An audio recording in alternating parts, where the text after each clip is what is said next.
Quick! The cure! What are you waiting for? Come on!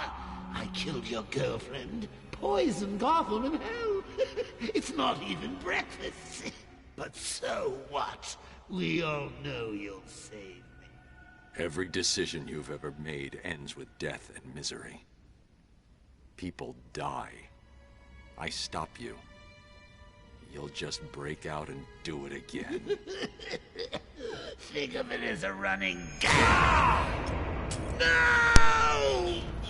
Really shouldn't have done that.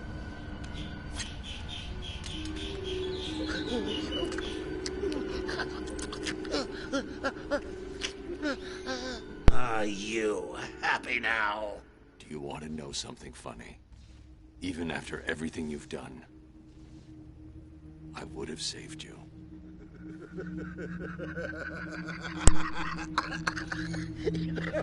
That actually is pretty funny.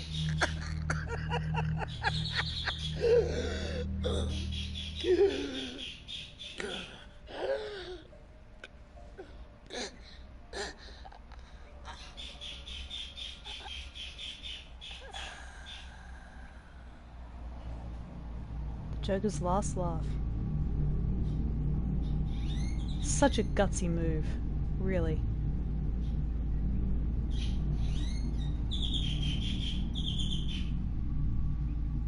I mean, at least in this universe, like, killing off the Joker was an ingenious move.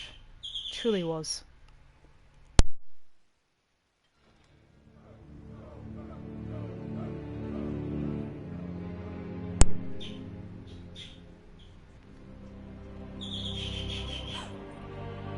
And there's a mirror image of Cain and Abel from the very beginning of the film.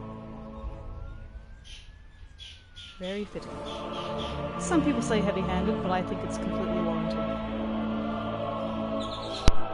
All units coordinate.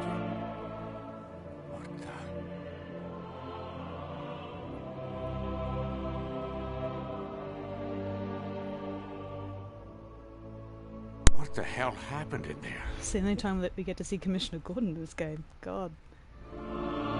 Batman! What happened?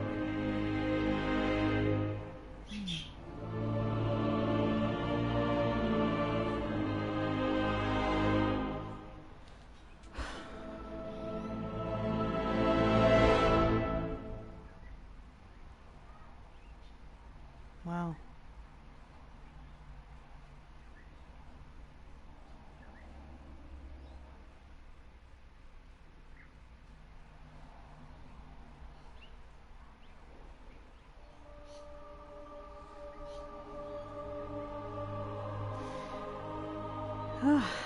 Well, that was Batman Arkham City, ladies and gentlemen.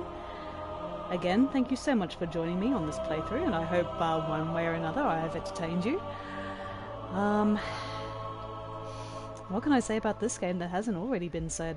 Well, it did something that was pretty much thought to be impossible. It killed off the Joker. And honestly, without the Batman, there is no Joker, and without Joker, there's no Batman. And just the way it just ends like that, it's like, you know, what next? There's no sort of, you know, smiles and, you know, rejoicement, like, at least not from Batman's perspective. Everybody else is feeling that way, but Batman, part of him has disappeared. It's not a good part of him, it's not a part of him that he would care to admit, but Joker was definitely a part of him, and always will be. Batman, or rather Joker, is the shadow of the Batman that could have happened if Batman decided to break those rules, if he saw the world for the cruel joke that the Joker saw it. And once again, I love the symmetry from the beginning of the film, like when you're playing as Catwoman with the painting of Cain and Abel. You know, you had Cain killing Abel, like, who was his brother. And in a sense, like, you know, Batman and Joker were blood brothers here. You know, they were going through a very sort of similar crisis, brought on by the Joker, of course, but nevertheless, I think this was the game of which they were the most, you know, close. Now, of course, there's Arkham Knight, when Joker was a presence in Batman's mind, but that was still the Batman psychosis talking there. That wasn't actually Joker. So this was perhaps the only true occasion of which Batman and the Joker were one. And it's just a... Even if you didn't necessarily like the game, I think Arkham City perhaps had the best story and character themes specifically. You have one missed call. Call received 3 hours ago.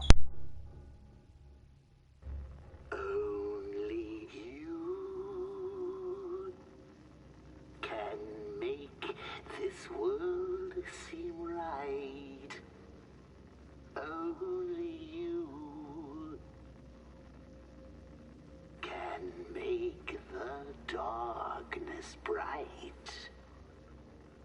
Only you and you alone can thrill me like you do, and fill my heart with love for only you.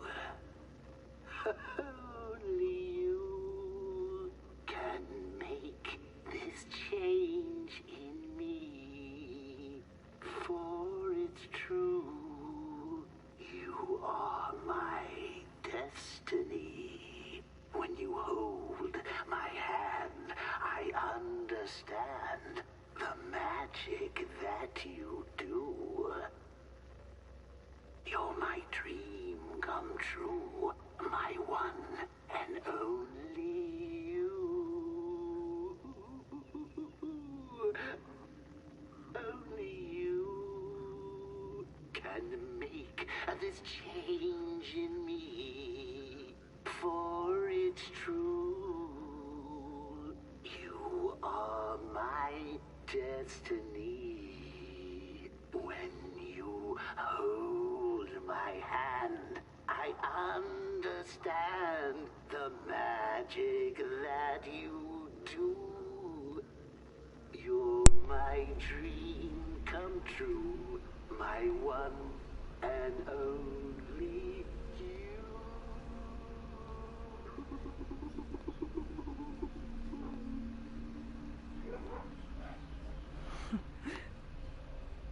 Joker serenading Batman with a love song.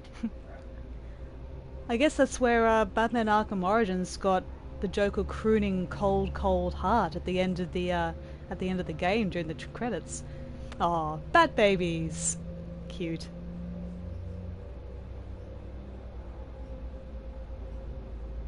Lily Lois Walker. Now that sounds like a comic book character.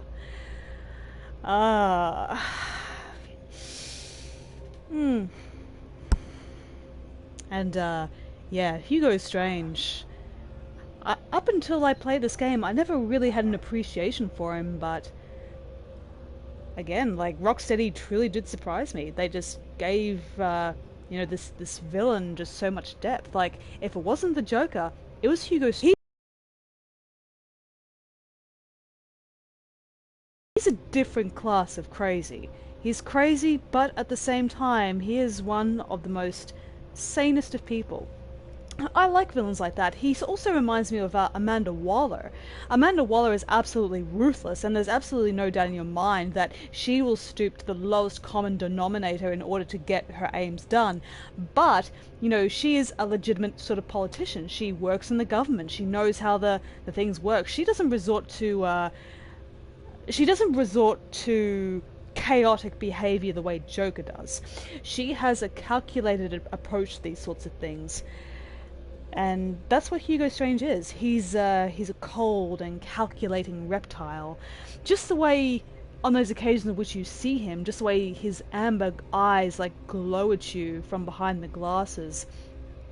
You feel like you're being scrutinized by a water monitor or something. He's figuring you out.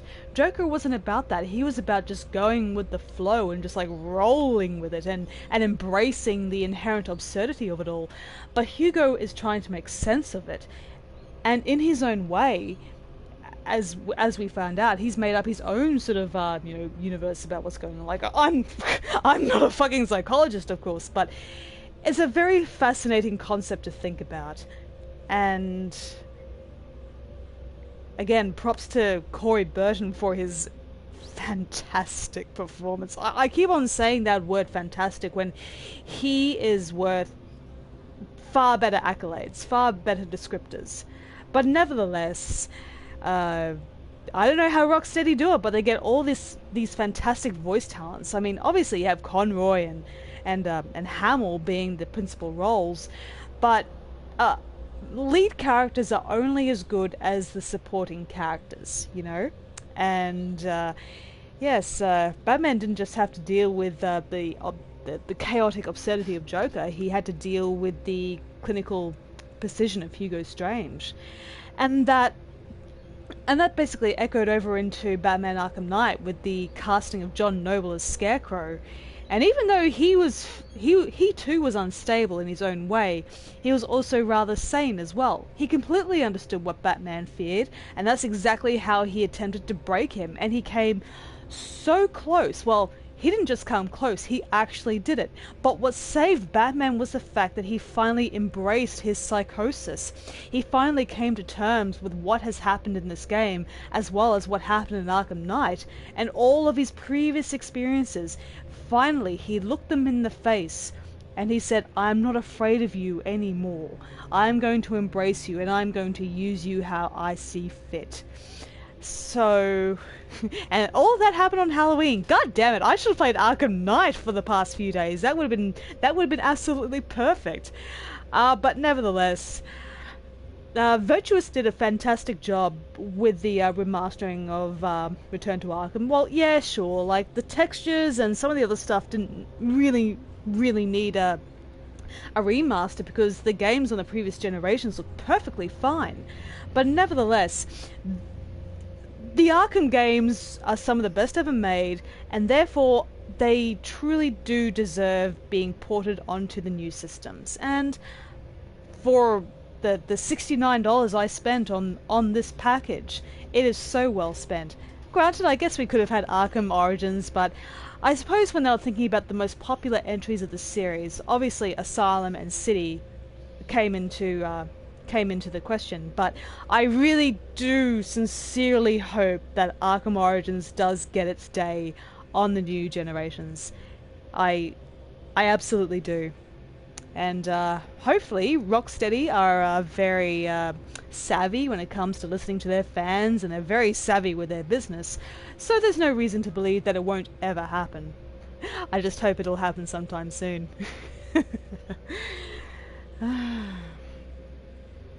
Great game. Great game.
Oh, there's our cast of characters right there. Excellent. Quite a few familiar voices. Oh, Hamill. All hail. Martin Jarvis, he played Alfred.